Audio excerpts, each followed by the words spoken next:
appreciate everyone making it to the finish line. We basically just wanted to take this time and answer your guys' questions. We had so many sessions from GA4 to Facebook to Meta to TikTok to Spotify and digital audio ads, all the way to retargeting. So we know it was a lot to absorb. So really, this time is for you guys to ask everyone in a public setting your burning questions that you still have or that we maybe were able to get to. And so before we actually dive in, I'm really curious, everyone in the chat, what was everyone's favorite sessions and what were some of the top takeaways? I'm sure all you guys have a Bible full of notes, but what were some of your favorite sessions that you attended today? Awesome. Hey, Sarah. Hey, Kelly. Hey, Krista. Post some of your guys' favorite sessions, whether it's Facebook. I know there was multiple Facebook, multiple Google. I know GA4 was super insightful. TikTok ads was something that I know a lot of people were curious about. Digital audio, top meta strategies, Google versus paid. Awesome. Yeah. Naomi, I used to hate Google ads, but now I'm falling in love. Thank you. That's awesome. Making Emily smile over here. Yes, awesome. We love Google, and I'm really glad that we kind of separated the two. And I'm sure everyone wasn't always able to join both at the same time. So just know that these are going to be recorded. They'll be released mid next week. So keep an eye out for that. But so happy to hear all the different sessions. So awesome. So again, guys, this is really a time for you to put in any questions regarding any of our sessions. I have actually a couple questions I'm going to be asking the panel to kick us off. But as they're talking, feel free to put it in the Q&A section so you guys can actually vote it, and we can just prioritize that. But speakers, thank you so much for being here. Thank you, obviously, for taking your time and just sharing with everyone that's in the audience your guys' deep insights into these channels that you all live into every single day. And so the first question I wanted to ask all of you, and feel free to take turns, is, for first timers, what is your recommendation for them? There's obviously so many digital platforms out there. And so what are your top recommendations on where they should start?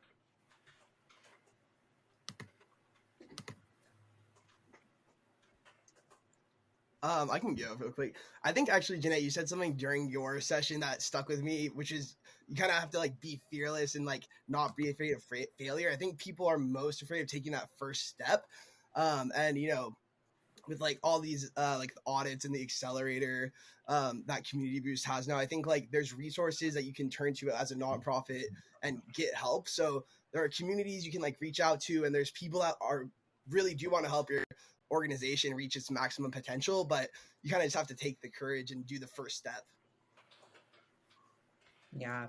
Yeah, it's so true. I think a lot of us can be stalled by all the options out there, but I think it's really important to think about our goals and then think about the channels that will help us get there. And of course, think about our budget, what makes sense to start with. Yeah, I appreciate that. Yeah, Anyone else want to comment? Yeah, Emily. yeah, in my totally unbiased opinion, I think Google is a great place to start. Just, for the fact of the ad grant, obviously one of the big things I talked about in my session and that we talk about all the time is that it's a great testing ground, because it's, Google's $10,000 a month of free advertising, and you can kind of see what works well and resonate with your audience, use ideas for ad copy and things of that nature. So that helps you just kind of get used to digital and launch into other channels. And then you can also use a lot of the same mindset and tools for SEO as well. So if you're kind of wanting to kill two birds with one stone, that's a place to start.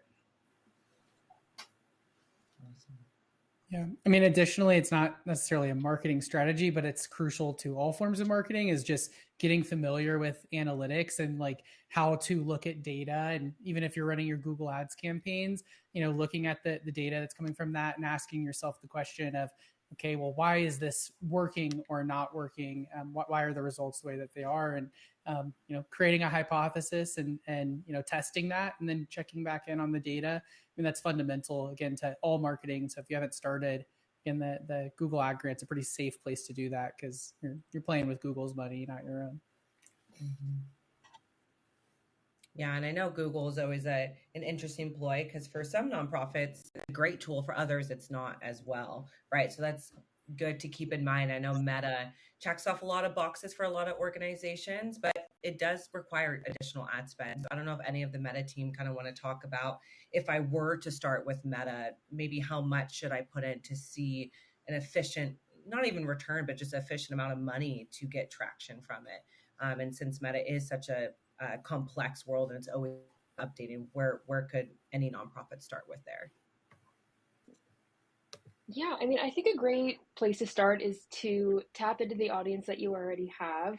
It is hard to put a dollar amount on it because I will say the most you can get is, of course, going to be it. But I would say start small with one engagement campaign. That's all you need to do. It can be to your current followers, it can be to your list. You only need about $1 per day per set to get started. So if that's all you have, it's a great place to start. But again, I would start small, maybe one campaign at a time. That way you can get as much data as possible and see how it's going to do. Yeah. I also think like Meta is a great opportunity to, you start small, then when you get your bearings, you can really double down on what's working. They make it very easy and simple to scale your advertising. And there's even like new insight tools that they're coming out with every single day that tells you this ad set is high performing. Start scaling this ad set up. This one, not so much. Bring it back. So they're definitely increasing their, analytics and their insights that they're offering to advertisers. Awesome. Yeah, I know. I feel like Meta updates every other day. It's pretty wild. I don't know how you guys keep up. Awesome. Well, I know, Ponce, a lot of people really enjoyed your session around GA4. It is here. It is staying. July 1 is the deadline. And so for people that went to your session, people that maybe didn't go to your session but know that analytics is a big part of marketing, where do you recommend that they start?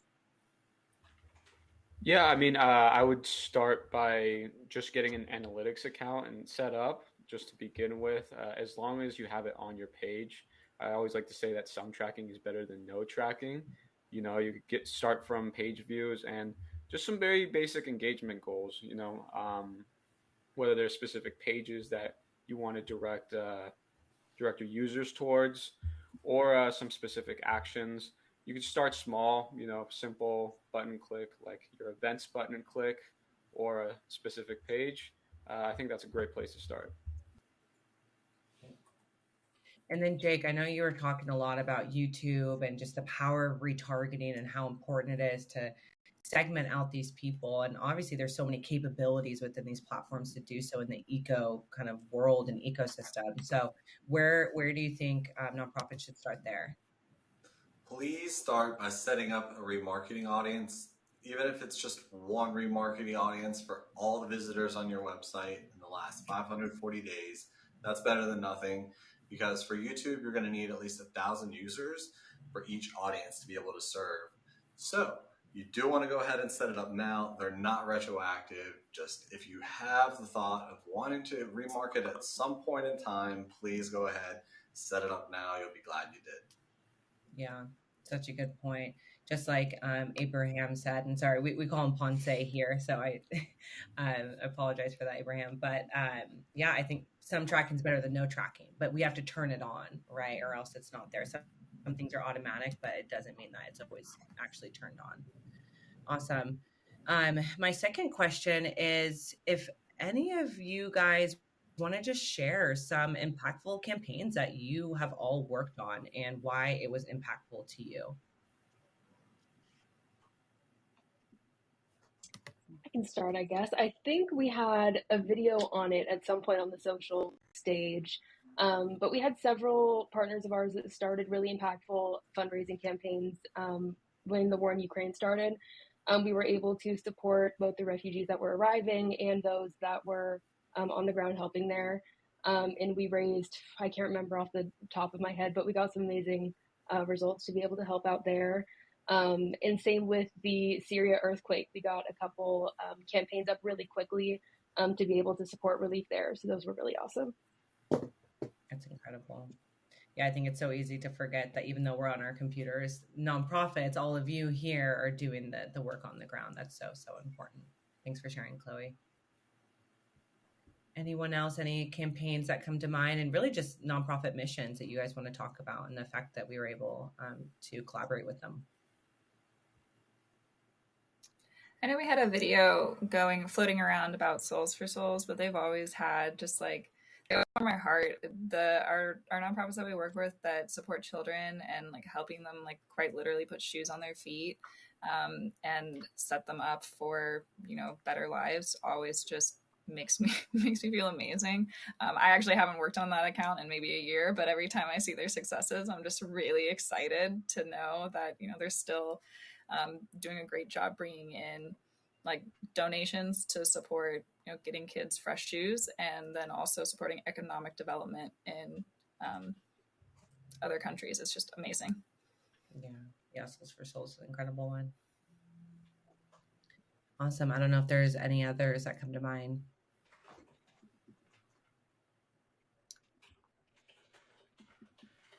Sweet. And so kind of this goes into one of the questions that's actually in the chat for each one of you. I know it's a little bit different, but what metrics or indicators should nonprofits consider when evaluating the success of their advertising campaigns? And I know they're a little bit different for everyone, but maybe like the top 2, maybe top 3. And maybe we can start with Meta. Yeah, for me, I think one thing to keep in mind is that you're always competing against yourself, right? So if you're first starting out, your results aren't going to be the same as an account that's been running Meta ads for years. So as you keep going and keep expanding, just making sure that your metrics are getting better with time, I think is the main metric to beat. Of course, we do have some specifics, like if it's costing $500 for a landing page view, then you're probably not on the right track, right? But I think it's really important to keep in mind that every nonprofit organization is different. All of our metrics are different. Even how many followers you have on your page is going to determine different metrics and how we're doing.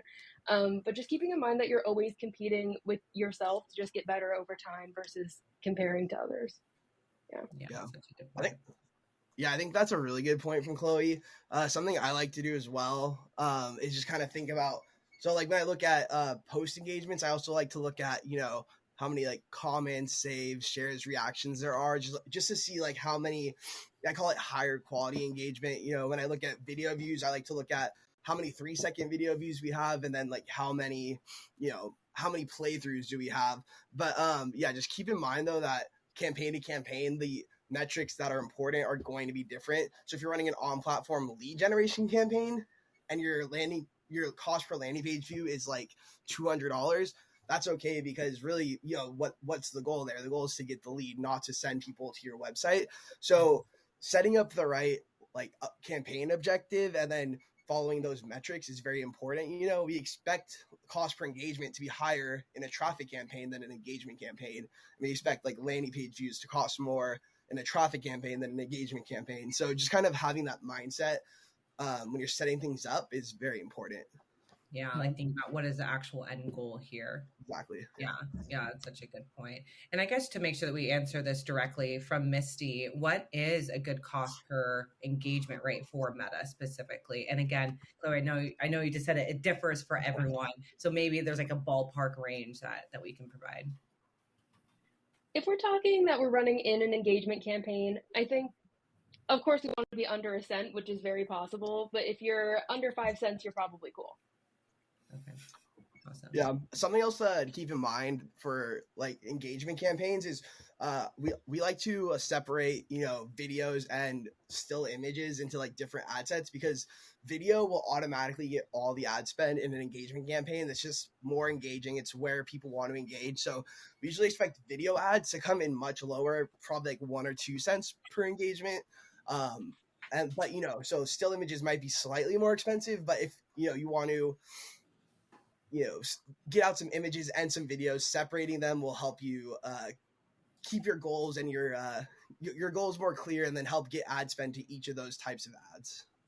Yeah, it's also important to note like what Meta like considers engagement too, because with videos you're naturally going to get a lot more, because that video playing for 3 seconds is now engagement, which is very different. Like everybody's going to do that. There's no real choice to it. Where, you know, choosing to like a image ad or comment on it, that has a different value. And so a lot of that is going to depend as well. Like if you're mainly looking for engagements via comments, obviously it's going to cost a little bit more than a 3-second view. But to that point, also, when we set up engagement campaigns, especially using images, we'll also even say like, leave a comment or like, share this if you agree, like this if you agree, and like that totally has a direct effect on how many reactions, shares, comments we get. So don't be afraid to ask for the goal that you want to, even if it's just a comment. Mm-hmm. And that's what I've been doing, and all of us have been doing all day. Give me the emoji. Let me know that you guys are still here. It's for a reason, right? And it's a little bit different than just viewing it. And I can see everyone's here, but it's always fun to have that interaction. Or the red emojis. I thought that was an interesting fact that you guys said. And it makes sense when you think about just marketing in general and like all the fast food chains. I know there's a lot of science behind colors as well. But to kind of bring it back to the question and kind of going over to the Google team and then definitely analytics. And Reagan, I'm curious about your thoughts on all of it. What are the main metrics should we be looking for within the Google platform? And then Jake, maybe you could speak into the remarketing audience a little bit more. Yeah, I can go ahead and talk about the Google side. There's so many metrics to choose from. You really want to look at it holistically and kind of use the metrics as a diagnostic tool. So if you realize, you're not getting as many impressions as you want, or your impression share is low, then you just have to figure out why Google isn't showing your ads as often as you want. But if your impressions are good, but your clicks are down or your click-through rate is low, then that's more of an ad issue where you need to get people more enticed to click on your ads. Of course, conversions and conversion rate is kind of going to be the king there in terms of the metric that we're looking at. But I do want to highlight some often overlooked metrics in terms of quality that people don't look at as much. And one of those would be quality score. So that's just basically making sure that your keywords are related to your ad copy and also related to your landing page. So Google gives keywords quality score in a through 0 to 10. They give it a numerical rating. So definitely look at quality score to just make sure that everything in your account is high quality. Google also has a landing page relevance score, and so that can also help you determine whether the page that you're sending traffic to is relevant and high quality. And then lastly, bounce rate, I think, is often overlooked because that's the rate at which people click on an ad or get to your site and then immediately bounce off. So we can have all of these keywords in our account. We can even get people clicking on ads, but if they're not even staying to do anything, if they're clicking right off, then we really have to reevaluate our strategy again, whether that's with the keywords that we're using or the landing page and website that we're sending ads to. So I know that was a lot. The answer is kind of everything, but definitely use each metric kind of as a clue to indicate the health of your account. Yeah, I think that was actually really helpful. I was hearing quality score, relevancy score, and the bounce rate. And I guess with that quality score, so you said it was 1 out of 10. And what is like a good metric? Is it 5 out of 10? And we're trying to shoot for 7 out of 10? Yeah, that's a good point. Mostly for branded terms, you'll probably get a 10 out of 10. That's the highest. That's going to be the uber relevant terms and ad copy and landing page. I would say shooting for at least a 6 is good. Anything below a 3 is actually not allowed in ad grants, so you definitely have to have it 3 or above. But I would say anything above 6 is something to shoot for. Awesome. Katie, I don't know if you want to add anything to that. Yeah, I just wanted to pop in to talk about like paid in particular. One thing that I think people get really hung up on is, you're putting real money behind it and feeling like you have to have like monetary ROI. So if you're not driving donations, like you're failing in paid. That's by no means like the case for paid. I really want to encourage people to decide how much like a lead is valued at or a program application is valued at. If those are things that are really important conversions for you, figure out like how much it's also worth to you and how much you're willing to spend for it. Because it's okay to spend money on things that don't bring in money. I think that's the phrase that I always try to repeat when we're talking about paid. It's okay to spend money on things that don't bring in money, and figure out how much you're willing to pay for those conversions so that you can figure out whether or not you're having a positive ROI and figuring out how to best optimize based off of, that goal that you have. Yeah, such a good point. I think so many nonprofits, and what I kind of talked about in my session, we have to take that leap. And it's actually not always going to work out, but for-profits do it all the time, and we don't patronize them for that. It's just part of business. It's part of growing. And so how can nonprofits be willing to spend money on metrics that still matter, but sure, it may not be a one-to-one return. And search is, I know historically has always been that way. And it's actually quite rare we get donations through search. It happens, but it is a search engine, right? People are looking for questions, not necessarily donating directly. So yeah, I'm really glad that you brought up that point, Katie. Jake, is there anything that you would kind of the top two things in terms of metrics to look at? Yes and no. I actually kind of view this question as a bit of a trick question, so I do want to highlight something that you said, Janae, is it's all about the final results that you're getting, as well as highlighting something that Chloe said, where you're really just competing with yourself. So are you accomplishing what you set out to do within your budgets? Are you getting the amount of conversions you need at the cost that works for your business, so your organization? And that's really what you want to keep in mind. Yes, there are some metrics. For me, I would say click-through rate is something to most keep track of, to just understand, am I putting my creative in front of the right people? Are they engaging with it? But you'll rarely ever hear me set a benchmark for, if your ads are not within this range, then you're not on the mark, because none of these metrics, cost, click-through rate, view rate, none of these really matter to me if I'm getting the end result of what I need. All these numbers could be abysmal, but if I'm reaching the conversion rate, cost per conversions that I'm needing, then they're just a guide. I'm going to use them to compete with myself to see what can I do to dial this in. So for me, my answer on a high level is think about, are we achieving what we set out to do? And then specifically looking at click-through rate, you're going to find a little bit lower click-through rates on display and video. Again, these channels do drive in-funnel results. Just like Katie said, they might not be donations, but they can get you to donations. They can get you the leads that you need to work them through other channels, whether that's organic, social, or predominantly email in these cases, where when it's the time that you're asking for donations, you've got that information to reach out to, versus just generating awareness and not getting that information at all. So lots of value in making that connection and establishing that relationship. And then on the click-through rate side, especially on remarketing, I typically don't set benchmarks, because all organizations, all targeting, all users are going to be different. And I just don't think it's healthy to compare one organization to another when they just have so many differences, not even what they do, who they target, but also the landing page they're sending that traffic to. So just focus on the results you're getting. Use click-through rate as kind of a guide light on how am I doing, could I be doing better? And really everything in between is just going to, as Emily said, kind of get you to that end result. Awesome. Thanks, Jake. Abraham, what are in analytics, that's all it is tracking. So what should nonprofits, again, it's not like just one out trumps the other, but what are maybe the top 2-3 metrics that they should be looking at in Google Analytics specifically? Well, very conveniently, actually, GA4 puts the top 3, actually, they're built into the report section, which is acquisition, engagement, and then monetization, if applicable to your nonprofit. So pretty much getting that set up, getting data in there will give you a more comprehensive view of, what's working for you, what isn't, and what can we do about it to get the right engagement that we're trying to get here. And I know with Google Analytics, a lot of people might have accounts, but it's another thing to actually have it set up properly and triggering properly with everyone's websites and CRMs, ticketing platforms. Okay, that's good to know. Great. I don't know if there's anything that you wanted to add, Reagan, in terms of just metrics in general and kind of looking at the bigger ecosystem. And I know you talked a lot about TikTok. We talked a little bit about digital audio, which I know Ashley's not able to be here. So I don't know if you wanted to talk about any of those.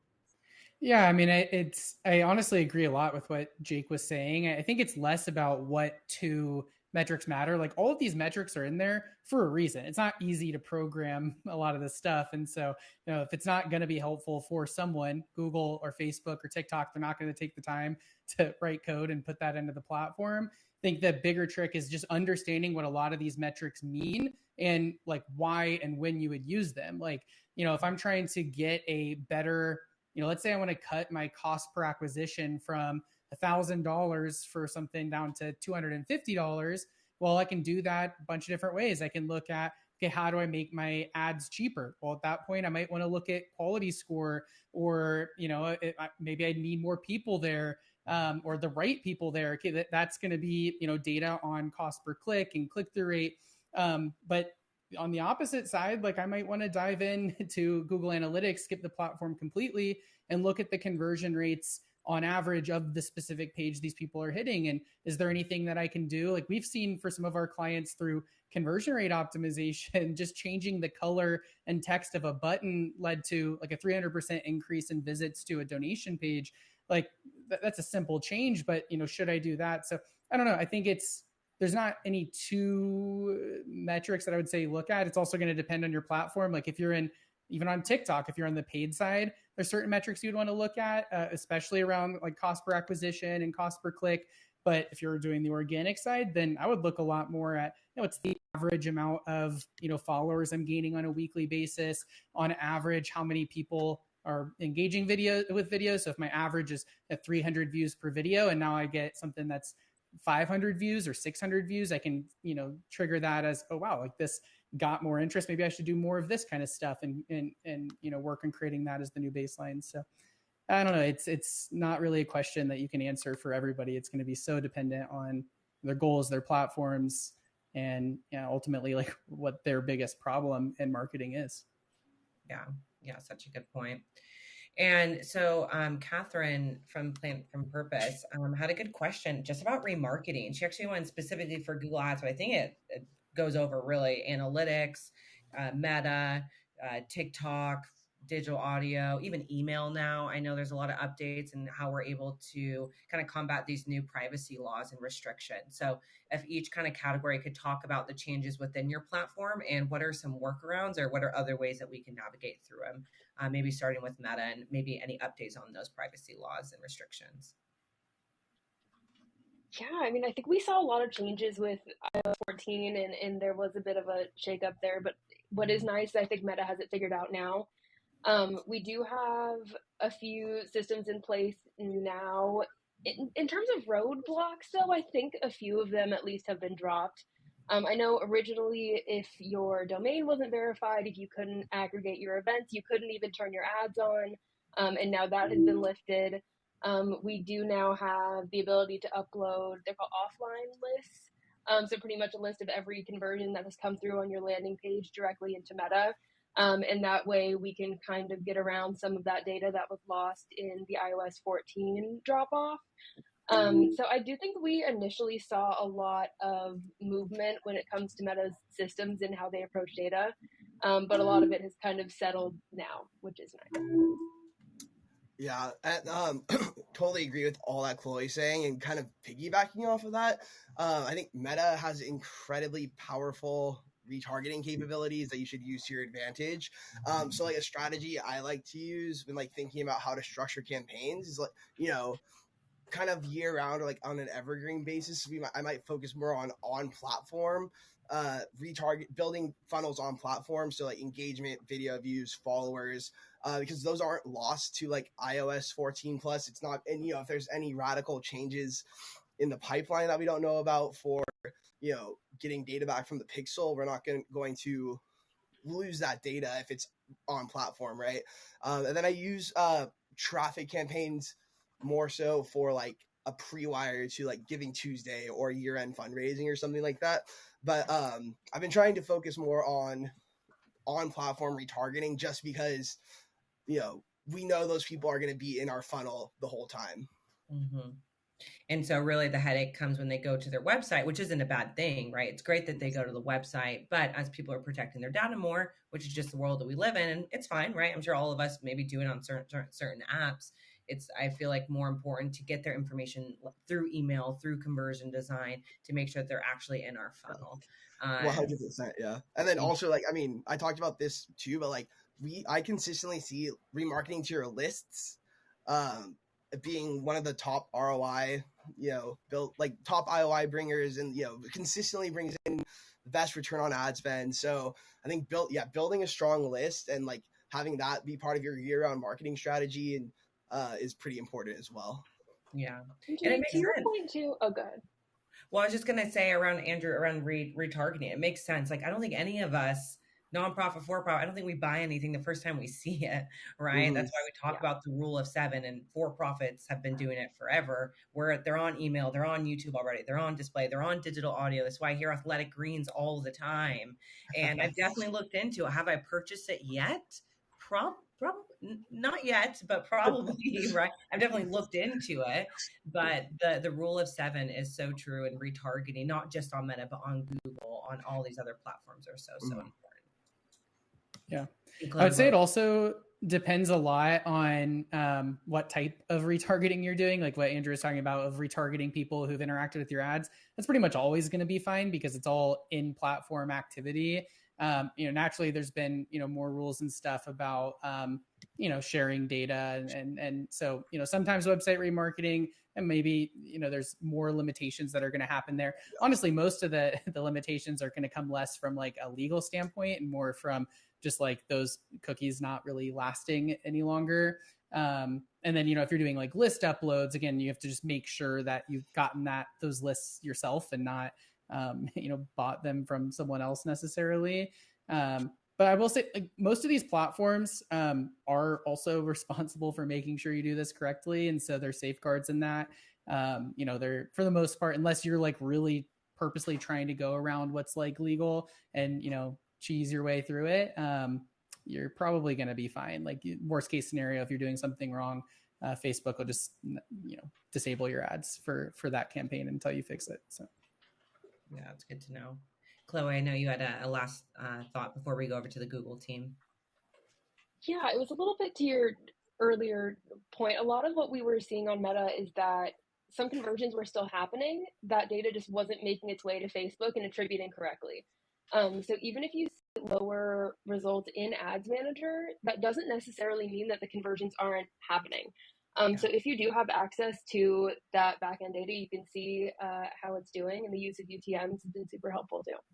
Yeah, I think that's such an important fact, that it's just a lot of data is actually just not in the platforms anymore because, again, people are protecting their data. And so it doesn't mean that just Facebook's going away or Instagram's just going away and everyone's going to TikTok and, podcast Huberman Lab, right? It's just the tracking's not on platform anymore, within it, I should say. But yeah, it's such a good point. Google team, talk to us about the updates on targeting and retargeting and some privacy laws that everyone should be aware about. Yeah, as far as targeting, if you had asked me maybe 2 years ago, a year and a half ago, I'd say, the sky's falling on YouTube. We lost contextual targeting and really changed the game. I think a lot has, subsided in the sense that we found solutions to targeting users just simply based off of custom intent, custom affinity, audience, as well as some preset audiences in Google Ads. So where there was once concern with Google taking away targeting capabilities, especially with more recently taking away similar audiences on Google, there was concern. But recently on Google Marketing Live, they just actually announced some very positive things. So Google is going to be getting a kind of version of similar audiences. It's going to be called lookalike audiences. So kind of a hat tip to us Meta folks out there. Really still in the same name. Hopefully it'll work the same because lookalikes, I will give Facebook credit, they work pretty well. So I am actually pretty hopeful for what the next year holds. Getting audiences, the target is always a good thing. And then Google's actually announcing 2 new campaign types. So I'm really liking the trajectory as far as privacy goes. Really, things still hold true where you need users' permission to be able to upload their email address. You need to have a certain threshold to utilize those on Google. One to keep in mind is 1,000 for YouTube, 100 on display if you want to do remarketing. Nothing too game-changing here. We will see in the next couple of years, changes on tracking capabilities, looking at Abraham, because I think he's going to help us get things figured out on getting the data that we need to optimize our campaigns. So pretty hopeful on the Google side.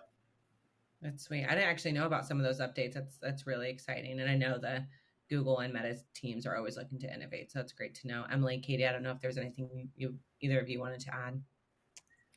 Yeah, I would say like the only roadblock that I can think of would be that Google does restrict some remarketing for categories that they deem as sensitive. So one in particular would be healthcare, and that encompasses, you know, some cancer and cancer research organizations that we work with. So we can't specifically retarget people based on just website activity. That being said, on the search side, retargeting is definitely a useful strategy, but it's, I would say, more of a secondary strategy because we still, you know, even if we can retarget to people who have visited a site, they still have to make that a relevant search again in order for our ad to show another time. So it's not going to be as pivotal as some of these other channels, but we still have the ability to target audiences by household income, by age, also by the same type of affinity categories, things that they're interested in. So you can start to build a donor profile based on actual analytics data of who really is in these categories, who are completing the actions that you want.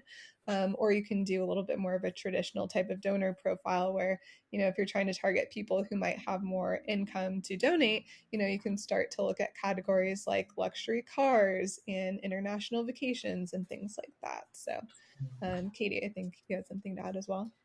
Yeah, we both inhale at the same time. I think Janae, I think Janae put it like kind of hit the nail on the head a little while ago. Is like these platforms are already putting systems in place that are protecting them as platforms, which will also protect you as an advertiser when it comes to privacy policies. And I think Charles mentioned in the chat, having a privacy policy on your website is like a really good idea to have. We have one on our website. I think we're reaching a point where it's practically a requirement if you want to be protected. So there are templates for it. I think you can even like consult with a lawyer and those kinds of things, but your website host may have options for you too. But having something on there will protect you on your end, but then these platforms are already protecting themselves and therefore protecting you. Yeah. And also in regards to that, I mean, it's not abnormal to see that on a website anymore. You know, I think when it first came out, it's like, now it feels kind of scary. Like, oh, I didn't know you were tracking me online. But I think people are just kind of used to seeing the pop-ups, and honestly, you're just going to click yes without even really taking a chance to read it. So, yeah. Yeah, and Ponce, definitely want to get your perspective. Obviously, the back end and how it's working, maybe with GA4 specifically in their privacy. I think Katie had a great point that they're already putting systems in place to protect us. We don't have to figure it out on our own. But I don't know if there's anything else you wanted to add. I mean, 100%. Google's definitely taking care of that for a lot of people. You might see a notification if you have analytics already asking you to put your contact info in Google just in case they do need to contact you, in case there's something that needs to be fixed, which is honestly really helpful on their part. But from a tracking perspective, there's also GA4 has Google Signals and Device ID built into the platform. Google Signals pretty much meaning they'll track returning users that are signed into their Google account because it's part of their privacy policy now. And Device ID, it'll just assign an ID to anyone's device that logs or visits your web page.